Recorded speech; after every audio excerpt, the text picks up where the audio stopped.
Hey everybody, in this video we are going to talk about the suburbs in general of Indianapolis and get into the most walkable suburbs that you're going to find surrounding Indianapolis, so stay tuned.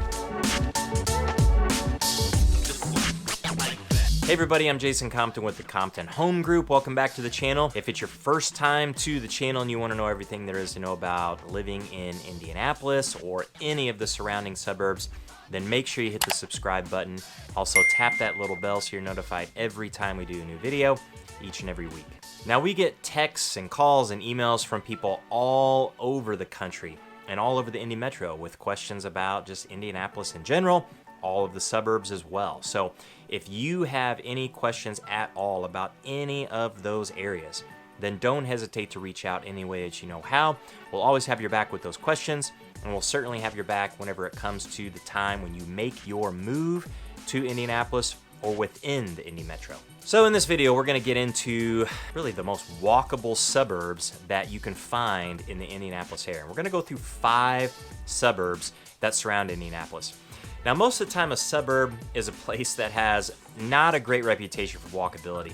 You get into places that have a lot of suburban sprawl, where a suburb is just kind of a place where the population is leaking out of a city into a particular area, and it just keeps expanding and expanding and expanding, and you get all these little strip malls and strip centers, little shops that just have a real difficult time staying in business. And you almost always see a for lease sign come up every other day in a vacant spot.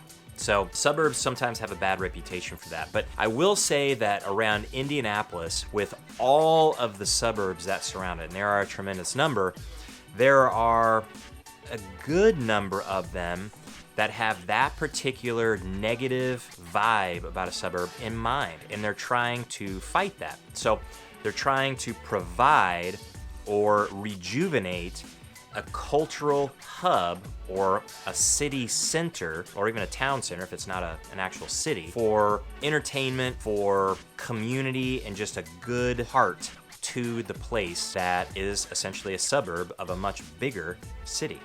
So this list here, 5, they're not perfect by any stretch, and you know, when I say walkability, I can certainly see somebody tearing my words apart and saying, well, you can't just park and walk everywhere. And no, I'm certainly not saying that at all. You're gonna have to drive in almost every single one of these suburbs, just like you're gonna have to drive in almost every other suburb in the entire country, and for that matter, every single city. There are a few places really in the entire country where you can just walk out of where you live and never have to drive anywhere. Very few places like that. So Indianapolis is definitely not like that. There are some neighborhoods where you can just not own a car if you want to and walk to everything that you possibly need. But most people living in Indianapolis and most of the suburbs, you're gonna need a car to get around. You really will, at least efficiently. I guess you could ride your bike everywhere or run if you wanted to, but the public transport system, it's not that great. It's not gonna support every single person in the entire community. So you're probably gonna need your car. But these suburbs have at least some level of walkability that's really pretty impressive and pretty cool. So we'll go through the list, and this is really in no particular order. So they're not ranked from best to worst, because you can get into all kinds of subjectivity with that. But I will say the last one that we go through is a bit of a surprise, and it would be to anybody, of course, that doesn't know anything about Indianapolis or the suburbs that are around here, but even people that live in and around Indianapolis might be surprised by this one. So the first one we'll go through just briefly here is not a huge surprise, but CARMEL, Indiana is a very walkable suburb parts. So there are really 2 areas that are fairly walkable. One of them is really a neighborhood. It's called the Village of West Clay. The Village of West Clay it's got a neat little village with some shops, some opportunities for eating. It's not huge by any stretch, but it's exceptionally nice. And that entire neighborhood, in fact, that entire area in West Carmel is unbelievable. So this is where you can get into some really expensive houses and extremely nice neighborhoods, and the Village of West Clay is just a great example of that. So a very, very beautiful place, a very cool place, but you can always drive there even if you don't live in that particular neighborhood and walk through that village. But if you live within the Village of West Clay, fantastic. You can probably walk everywhere within there. But it's not gonna have everything that you possibly need. It doesn't have a grocery store or a hardware store or things like that that, you know, might be, of course, pretty essential for you. So it's not everything, but it does have some level of walkability. The next part of Carmel would be the Arts and Design District.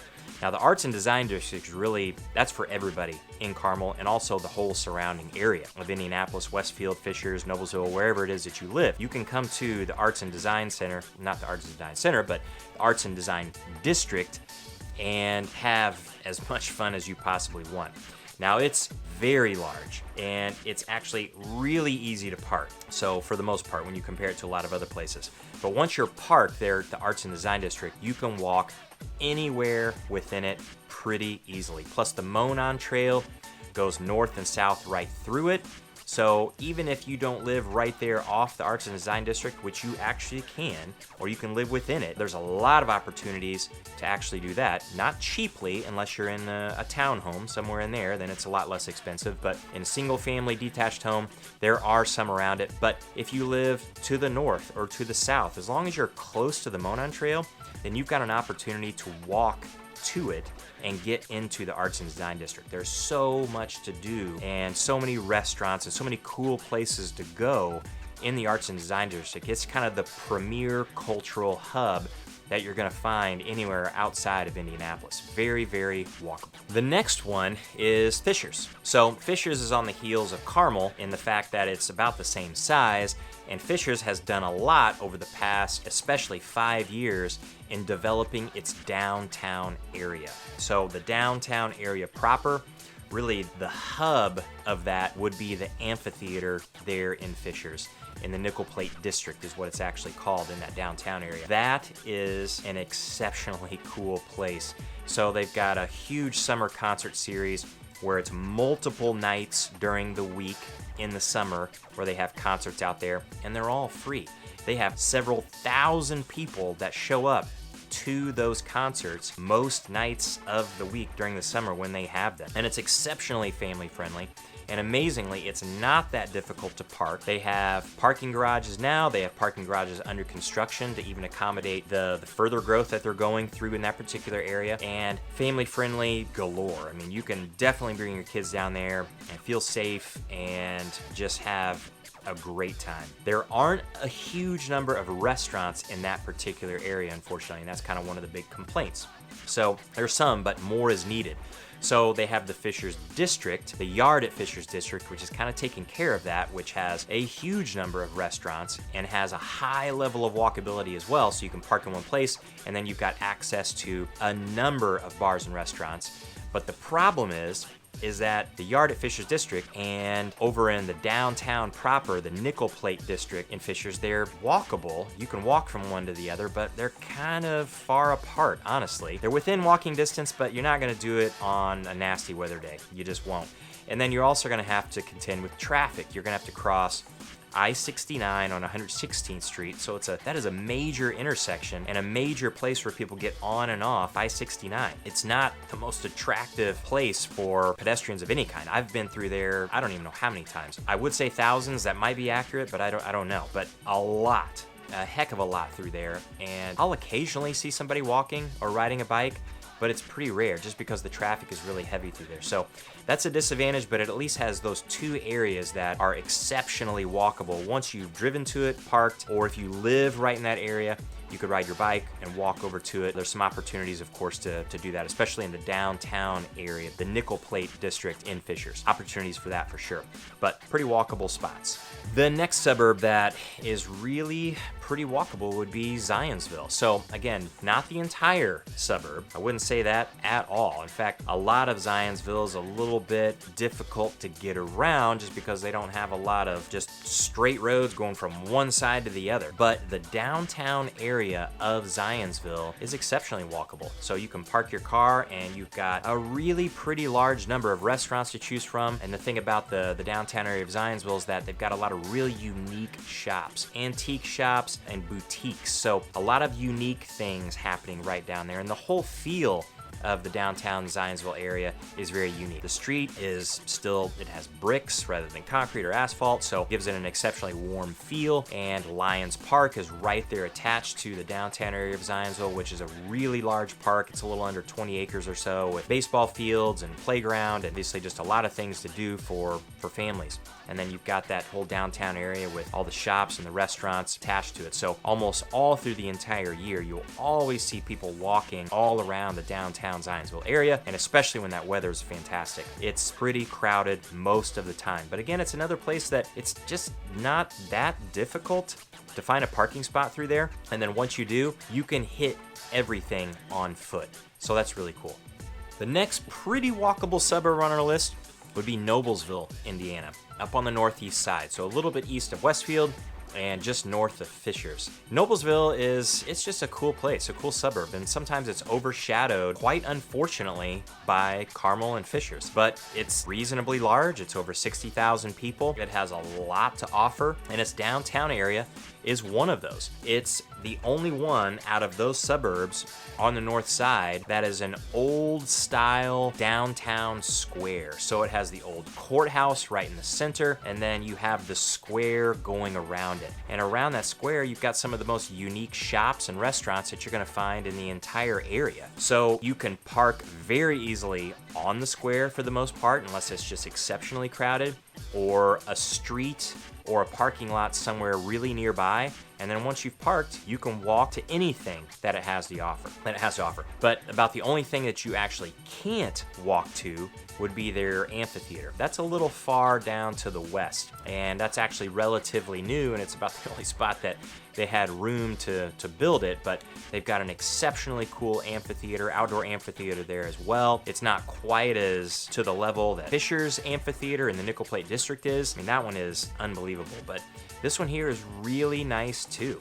It's very, very nice. It's just a little detached from that downtown area. But Noblesville, when people are visiting the north side and they're looking for a place to go or just to get a vibe for a particular suburb or the area, I'll tell them definitely go into downtown Noblesville, because it is different in its downtown area compared to all the other suburbs. So tell me if you like that. And the walkability there is fantastic, but it's going to be very, very different than the Arts and Design District over in Carmel or the downtown area of Fishers. So it's kind of the less contemporary, it's the older, and if you like that feel, it's going to be a much better fit for you, but a high level of walkability through there.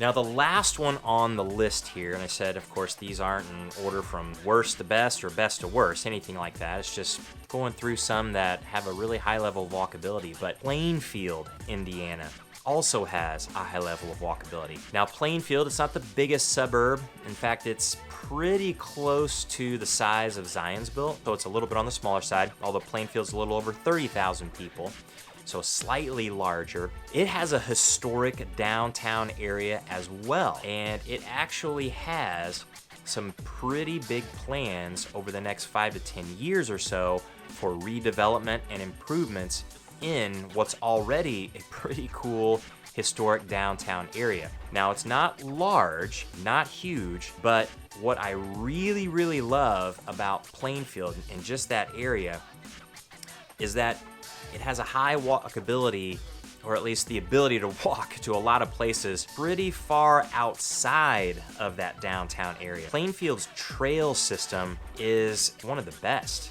And they've got a very comprehensive trail system going through just Plainfield in general. It doesn't cover the entire area, but a good portion of it. So you could be a pretty good distance away from that historic downtown area and have the ability to hook up with a trail somewhere and make your way to it. So that may not always be the best for walking, but riding your bike, very simple to do and get there with a reasonable amount of time. Plus, Plainfield has an incredible number of sidewalks. So walkability's kind of been at the forefront of their minds in a lot of their development. And even when you go through historic downtown, the historic downtown portion, that's US 40, which is an extremely busy road. That's the national road. When you take it into Indianapolis, it becomes Washington Street, and then it shoots out to the east and goes out all the way across Indiana through Greenfield and right out into Ohio. It is a very busy road, but as a pedestrian walking through there, That's Main Street when it's going through Plainfield. The sidewalks are incredibly nice. You always, as a pedestrian, really feel pretty safe, even though there is a lot of traffic that actually goes through there each and every day. So Plainfield is kind of the sleeper, I would say, when you compare it to a lot of the other ones. Some of the other ones might be a little bit more glaring and obvious that, yeah, this place you could park and walk to a lot of things. But Plainfield, driving through there, you might not have that. But once you get out and actually do park and walk around, you will get the feel. And if you live in the vicinity of their trail system, which is pretty easy to do, they've got a pretty extensive one, you'll definitely get that sense that, wow, I'm pretty surprised. Plainfield is actually a pretty walkable suburb for being a suburb. So there you have it. Those are some walkable suburbs around the Indianapolis area. So pretty pedestrian friendly for the most part. But again, you can't just park in the suburb and walk everywhere. It's only going to be in certain areas. But if you have questions about any of those particular suburbs of Indianapolis or Indianapolis itself, then don't hesitate to reach out any ways you know how. And until the next one, we'll see you later.